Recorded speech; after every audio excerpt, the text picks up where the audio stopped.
Good afternoon, everybody. My name is Ron, W7DOA, Whiskey 7 Delta Oscar Alpha with 406 Ham Radio. And today we want to talk about talk groups, how we use talk groups, the different types of talk groups, and just a general purpose overall view of talk groups and how we should operate on them. So stick around, we'll be talking about talk groups today.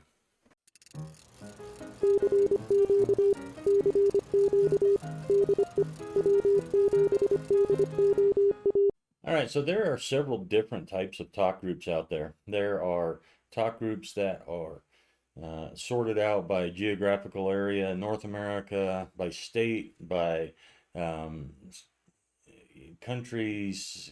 There's all sorts of different geographical designators for talk groups.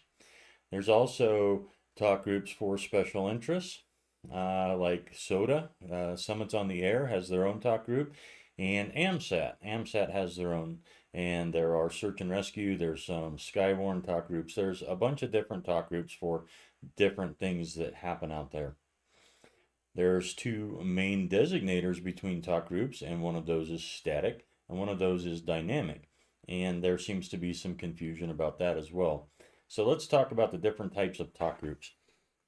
First of all, the first thing we should probably talk about is dynamic versus static talk groups. This is really in relationship to your local repeater, whether that talk group is dynamic or static. And simply the difference is the static talk group on that particular repeater is a talk group that if there is traffic on that talk group, that repeater will transmit it. If it is dynamic, that is a talk group that is available on that repeater, but the repeater doesn't normally transmit that particular talk group. On the Brandmeister network, um, as a general rule, all talk groups are available uh, in a dynamic situation, and then there are a couple selected talk groups that are static that that particular repeater owner wants to always pass through. And if you have your own hotspot, these are things that you can set up on the Brandmeister dashboard for your particular hotspot to where certain talk groups will always come through, or every other talk group you have to key your mic to get it to come active. So how does a dynamic talk group work? Well, um, the local repeater doesn't normally transmit it, so you go to a channel on your radio that has that talk group programmed into it, and you key the mic for just a second, enough to make contact, and that tells that repeater and the Brandmeister servers to, hey, start sending the data, the traffic for that particular talk group to that repeater. It will transmit and will continue to transmit for about 10 to 15 minutes, depending on how the repeater's set up, about 10 to 15 minutes after the last time you push your push to talk button. So let's say you wanted to check out what's going on worldwide, 91, I believe that is. And so you go to your channel on your radio that has 91 programmed into it, and you push the talk button, and all of a sudden this flood of information, a flood of voices start coming at you from all over the world. And you decide that you don't want to listen to that anymore. In about 15 minutes, your local repeater goes, hey, I haven't heard any local traffic anymore. I'm going to turn off that particular talk group. What this does is it allows you access to a talk group that you may be interested in, but everybody else in that local area isn't necessarily always interested in, or you're not interested in it all the time. So that's a neat way to have talk groups available without having all of the talk groups going all the time. If you look at the Brandmeister dashboard, at any given point in time, there's about 10,000 QSOs going on worldwide. Obviously, all of those can't go through your local repeater. It would be flooded and jammed and you could never get anywhere. So that's how the dynamic versus static talk groups work. The next thing that we want to talk about is in the US, all of the states have their own uh, statewide talk group. For the state of Montana, it happens to be 3130 is the talk group number.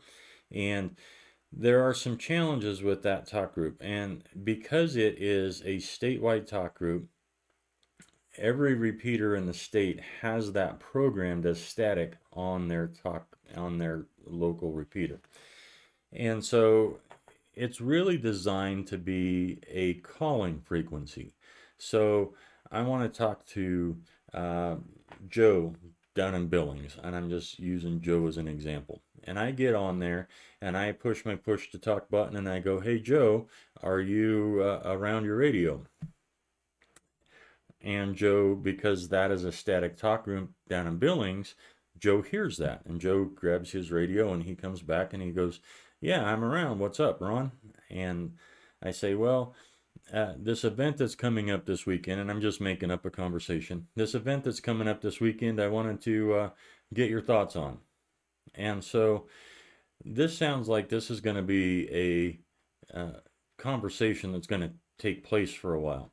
Now, I know that in the state of Montana, there's about, I don't know, somewhere in the neighborhood of 30 repeaters scattered around the state, and who knows how many hotspots, and every single one of them are transmitting our conversation to a bunch of people who maybe aren't interested in what we're talking about. So I say, "Hey Joe, let's jump over to Montana Chat." And I know that on all the repeaters in the state, Montana Chat is not static on any repeater, it's dynamic on all the repeaters. So Joe says, "Yeah, let's do that. Let's jump over to Montana Chat," which is 31300 as a talk group. And so I know that my local repeater, it's a dynamic, and Joe knows that. So we both go over to Montana Chat and we just key up real quick, and that activates that on our repeaters. Now Joe and I can have this conversation for as long as we want and back and forth. And the only two repeaters that are affected by that is his local repeater in Billings and my local repeater here, which happens to be down in Dillon. Now I also have a hotspot, so I would probably be using my hotspot, and Joe may or may not have a hotspot down there, but if he was, that's even better. There are no repeaters getting lit up when we talk. It's simply hotspot to hotspot. Now, because Montana is a statewide talk group, maybe Ralph up in Great Falls also heard that exchange when I contacted Joe, and Ralph has some things he wants to say about this event as well. When we say we're going over to Montana Chat, Ralph up in Great Falls follows us and he bumps his local repeater up there, and now there's three of us, and there's only three repeaters that are being affected by this conversation. Um, so Ralph jumps in there and he says, "Hey, I wanted to, mention something about this event that's coming up." We're like, "Oh, hi, Ralph. How's it going? Yeah, go ahead and say what you got." And so he says his bit, and then he gets done, and he says, "You know what? I'm gonna go back out and mow the lawn, and so we'll catch you guys later. Thanks for letting me jump in there." So Ralph now goes away, and 15 minutes after Ralph goes away in Great Falls, his repeater shuts off Montana Chat, and now it's just Joe and I again. So the Montana statewide or the statewide calling groups are really that. They're for calling. They're for getting a hold of somebody else and then moving off to another channel that won't bother very many people or won't bother as many people. The TAC channels, TAC 3, 10, 11, 12, 13, I think they go all the way to 15. That's what they were originally designed for.